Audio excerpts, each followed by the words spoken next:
Madame la ministre, chers collègues, l'ordonnance que vous nous demandez de ratifier par ce projet de loi a pour but de mettre en cohérence différents textes par la loi de modernisation de notre système de santé du 26 janvier 2016.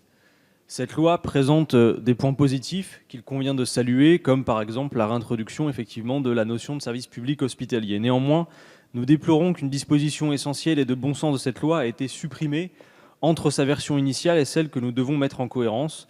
Je veux parler de l'interdiction des dépassements d'honoraires pour les praticiens de l'hôpital public dans les 20% d'activités libérales qui leur sont autorisées.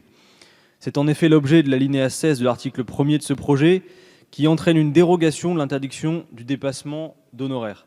S'il est déjà discutable que des praticiens de l'hôpital public puissent exercer en libéral dans ses murs, avec son personnel et son matériel, il nous semble aberrant qu'on les autorise à pratiquer des tarifs exorbitants, car c'est bien de cela dont il s'agit. La pratique des dépassements d'honoraires crée de fait une médecine à deux vitesses. On ne peut pas accepter qu'il en soit ainsi dans l'hôpital public. À l'entrée d'un service public, il n'est pas tolérable qu'un citoyen plus fortuné ait des facilités d'accès que la plupart des gens qui n'en ont pas. Un besoin aussi essentiel que la santé ne peut faire l'objet d'un chantage à l'argent, et le rétablissement d'un service public universel et de qualité en la matière est notre combat.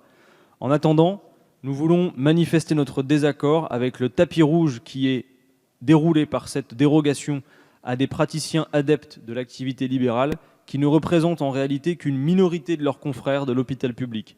Seuls 11% des hospitaliers du public y ont recours, selon les chiffres les plus récents du collectif associatif sur la santé.